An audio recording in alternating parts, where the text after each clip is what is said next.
we're going to begin this afternoon with former Congressman Todd Akin.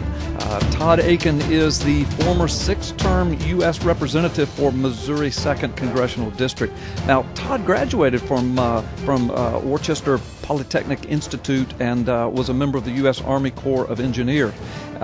Congressman Akin earned a Master of Divinity degree from Covenant Theological Seminary, and he also worked in the private sector before entering Congress. He currently lives in St. Louis County in Missouri. Congressman Akin, thank you so much for being on Freedom Friday today. Well, Carl, that's a great program. I love Fridays, and I love freedom, and it's a pleasure to be with believers here. Well, I'm telling you, and we've got a great show, a lot of listeners, and we're excited about you being on today. Now, you've written a book published by WND Books out of Washington, D.C. It's entitled Firing Back, Taking on the Party Bosses and the Media Elite to Protect Our Faith and, guess what? Freedom. There you go. Firing back. You know, as a Second Amendment nut myself and a former Florida law enforcement officer, I particularly like that title, although I know you didn't intend to put the picture of firing a gun at somebody, but but I love the title, Firing Back. We're okay with the Second Amendment, too. Yeah, I know you are. I know you are. Well, listen, let's do this. Let's take a few moments and introduce yourself a little more thoroughly to the folks. Tell people about your background, about your faith, kind of where you are in all of this and why you've written this book, and then we'll get into some things that are near and dear to your heart and mine, and I know our listeners will love this. Well, Carl, that's a treat to be able to do that. I was trained as an engineer. I used to work for IBM for a while, was in the Army also, but then got saved partly through, maybe most strongly through Bible study fellowship. And my wife and I were saved back when our first son was born back in 1977. Wow. And then from there, a couple of years later, felt the Lord guiding me to full-time Christian work. I didn't know what that was, but I got a Master of Divinity and felt the Lord guiding me to work in the area of civil government. Mm-hmm. And so I then took about 3 years and studied about the founding of America and the ideas that made America such a different and such a unique and special country. Right. And from that background, I then ran for political office. I was 12 years a state legislator and now have been 12 years a U.S. congressman. Wow. I came to public attention when I spoke or used a poor choice of words in the race for the U.S. Senate. The liberal media took off on that, and the rest is history. But I've written Firing Back to answer some of the questions and some of the things that the information that's in the media is just flat wrong on, and trying to give Christians a perspective on how things work in Congress, how things work in the civil government or don't work, and what we need to do about it. Right. Okay, good. And I want to talk about all that. Since you brought it up, I do want to get this behind us because some listeners will not know what you meant about the poor choice of words. Right. But the thing is, you use the words legitimate rape in its context. I remember this, Congressman Akin, and I remember doing a talk show shortly after you said that. Right. And of course it was and I remember not even knowing you, and I'm not trying to get points with you because my listeners will remember. I actually defended your use of those words because I understood fully what you meant. Being a former law enforcement officer, a longtime pastor of a church, I have a ton of medical professionals in my church. When you use that term legitimate rape, you were referring to a relatively new law enforcement term that deals with a cultural problem we have, and you made the medical statement that legitimate rape rarely causes pregnancy, which the medical experts I know say that you're very, very, you were correct in that, but yet you got burned down by the political machine in Washington. So very quickly, tell that story and tell the folks the context of it. Well, yes, Carl. It was a talk show. It did it on Friday, aired Sunday morning. By Sunday night, it was just all over the place. Yeah. It had been sort of turned into the system by a fellow who was a tracker, and he worked for one of the top big-money liberals. And George Soros, if people know who that guy is, kind of a shadowy guy with a lot of money, and he funds a lot of very liberal causes. So it was a poor choice of words because the questioner on the television program was really playing gotcha, and he wanted to get me to the point that you're pro-life, and I go, yeah, of course I'm pro-life, and he knew that. And then he said, well, how about in the case of rape? Right. And the real answer, and the funny thing is, nobody got to the real answer to the question, which was quite simply, does a child that is conceived in rape have the same right to life as the child conceived in love? Right. And my argument is, there just isn't any logical way to say, well, no, this person should die and the other person shouldn't. You might make a case that the rapist should die, but you're not going to say for an innocent kid. That's right. My answer is always, when they ask me that, I always say, murdering an innocent child is never the answer to a problem. Right. That's so it. that was the real political issue. That's not statistically a popular position, but it's a consistent pro-life position. Right. But instead, I had this parenthesis, which was to make the point that it's not common that when someone is forcefully raped and the stress that happens from that, it's not that common that they become pregnant. Can they become pregnant? Yes, and some do. But I was just saying statistically it's not. And then, of course, people have wanted to discuss that and argue about that endlessly, which was really an aside to the issue. Yes. So then what happened, of course, the liberal media goes crazy, and pretty soon, within a very short period of time, the Republican establishment is in a total panic and runs for cover because it's an issue that they're afraid of. Right. And they didn't want it to be part of the campaign. It wasn't part of their plan to talk about that issue. And when the Democrats throw it in their face, they were running for cover. Right. So then what happened was, instead of doing what many people, what the party leadership was using every kind of pressure they could think of to force us out and to graciously step aside, my position was it's time for people to stand up for what's right and not play the political game and just do the right thing. Correct. And so then what happened was basically the Republican establishment and the Democrats were against me, and conservatives from all over the country were backing me up. And up to the last week or so, I thought we had a pretty reasonable chance of winning, but we did not. Right. And I remember even Representative Phil Gingrey, I think he was. Right. He came to your defense. He's a former OBGYN. Right. And he was the co-chair of the House GOP Doctors Caucus back then, I think. Right, he was. Yeah. He defended you and said, look, what Congressman Akin said is medically correct. It's medically correct. And, of course, the term you use, legitimate rape, is to make the delineation in the law enforcement community between that. I mean, there is legitimate rape. And then there are those people who cry rape who were not really raped, but they're using that term to get back at somebody. And then later on we find out it wasn't really a rape. So you made it very clear in a lot of legitimate rape cases, pregnancies are not caused because there are biological factors, there are physiological factors that kick in during a time of stress. Right, and we had people, Carl, that worked on our campaign who were children of rape. Their mothers had been raped. Their mothers decided to carry them to term. Right. They grew up, and they were working on our campaign, so it was kind of an amusing sort of twist on things. Yes, it was. But that was the whole fuss. And of course, we then say now just think about people who sit there and watch that television without much of a critical eye. Right. Now, what I said became just all I said was a couple of words, which technically you could argue weren't even wrong.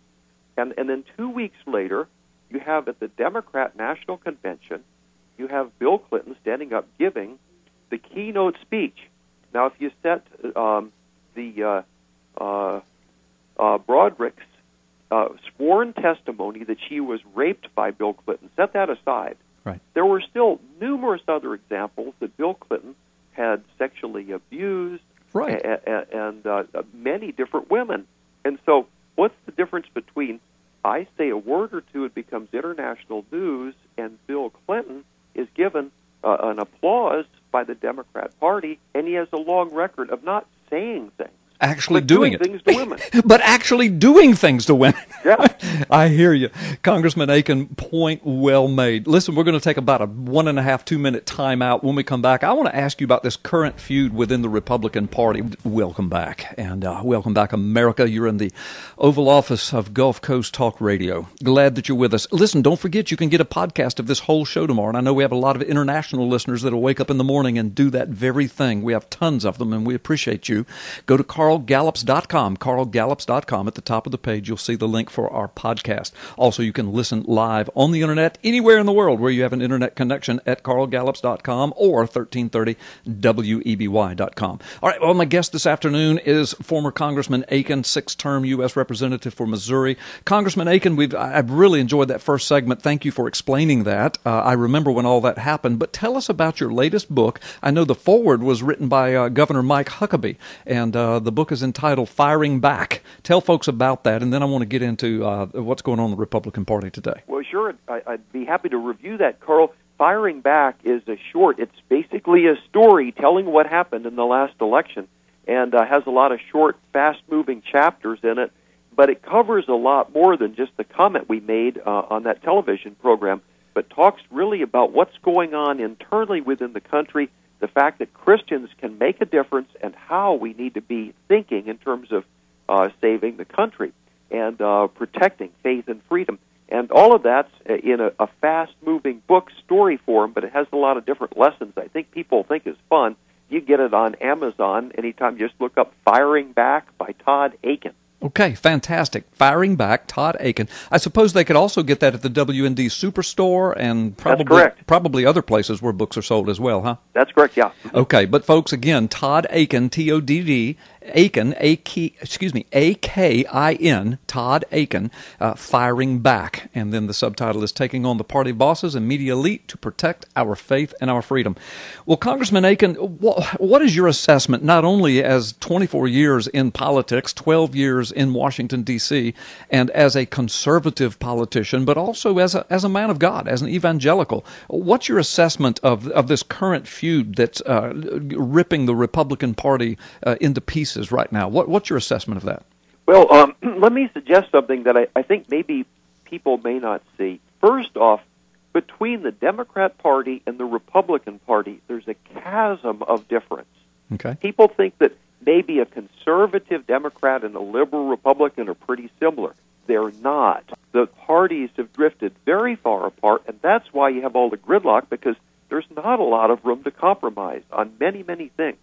So first off, keep in mind that even people like Boehner and the more liberal Republicans, they're still going in a direction very different than the Democrat Party. So it's not as much philosophical as you might think. I would argue it's more tactical, and that is the more moderate types are ones that tend to be asking the question, can we win? They're pragmatists. You hear lawyers a lot of times, well, can we win this case or not? And they want to know, here's a new bill. This has got something to do with immigration or Second Amendment. Well, their first thought is, how does it poll, and can we win? So that's one group of people that are more the pragmatists. But there is a division between those people and the principle-driven people, particularly evangelical Christians, fall into this second category many times, not all of them. Right. And that is, they ask the first question, is it right? It's not a matter of winning. It's a matter of doing the right thing.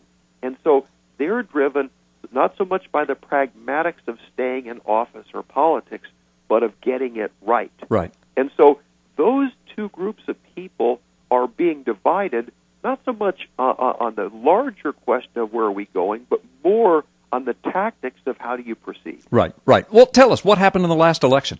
I mean, what was wrong with the last election? Why did Obama go back in when so many people were professing to be disgruntled and dissatisfied? Well, that goes really to a second thing. The first thing I was mentioning is the feud within the Republican Party. I've covered that in Firing Back. And another theme that we talk about, and it's a good question, and that is the question when you're running a campaign is what's called campaign messaging. Right. If you want to run, Carl, let's just say you decide, hey, I'm tired of being a pastor. I want to run for the U.S. Congress. Mm-hmm. And what somebody's going to advise you is there's really kind of three components of your campaign. One is money, and one of them is grassroots, and one of them is message. Mm-hmm. Now, message doesn't cost, but it costs a lot to think about how are you going to say what you have to offer people. Mm-hmm. And so in the last election, I think the Republicans got the message wrong, and they got wrong because they listened to a lot of professional pollsters. Yeah. And the pollster says, hey, look, everybody knows we're spending too much money. We're going to harp on that, and the other thing is nobody wants this socialized medicine that Obama is shoving down our throats. So we're going to say we don't want the government running health care, so that it turns it the same as a veteran's health care is, and we're going to just stick to those issues. Right. Because the polling data says the American public is with us on those issues.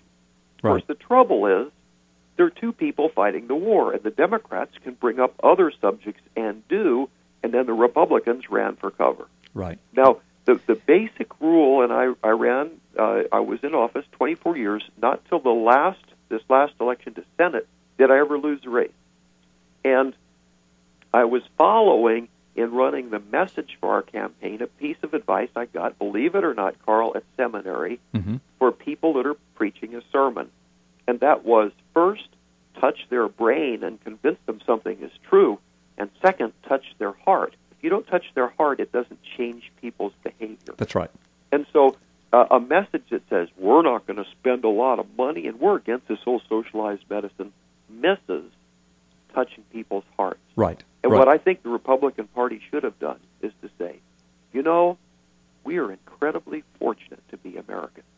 America is different than any other country in the world. And one of the key distinctions is the fact that our founders believed there was a creator and that every single one of us is important in each and every part of each one of us has a special job that God's made for us to do.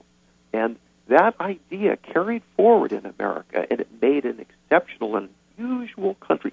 So you can say it in different words, Carl, but the point of the matter is you need to capture people's imagination, remind them who we are as Americans, explain why patriotism is a virtue, and when you have people enthused and inspired, then you've got a good campaign going. Yeah. Brilliantly spoken. Congressman Akin. Folks, my guest this afternoon is Congressman Todd Akin, former 6th-term U.S. Representative for Missouri's 2nd Congressional District. He's also the author of a recent book entitled Firing Back, Taking on the Party Bosses and Media Elite to Protect Our Faith and Freedom. The foreword is written by Governor Mike Huckabee. You might want to pick yourself up a copy of that book and get a behind-the-scenes look at what really goes on in Washington, D.C. Congressman Akin, let me ask you in these next few moments, and we've only got a few moments, but you being a conservative and an evangelical and so many years in politics, and like you said, until this last time, never lost an election. You had the money, you had the grassroots, and you had the message. You were trying to be a loyal Republican, a solid conservative, a constitutional patriot. But even during the Bush administration, the administration that so many thought was just so conservative, you were lobbied to push forward some progressive legislative initiatives like No Child Left Behind and the Medicare prescription drug benefit. And, of course, you refused to do that. You held to your conservative, constitutional, patriotic principles and your biblical principles, and you were targeted even by the conservatives, were you not? Well, I think it not quite as much maybe targeted initially, but there was just plain fear in the Republican leadership, plain fear. And then they targeted me, and literally, and I document what they did in firing back. But, I mean, they called up employees and threatened them, and they dried up our donor base and a whole lot of other things they did, tried to get pastors to write letters to tell me to quit.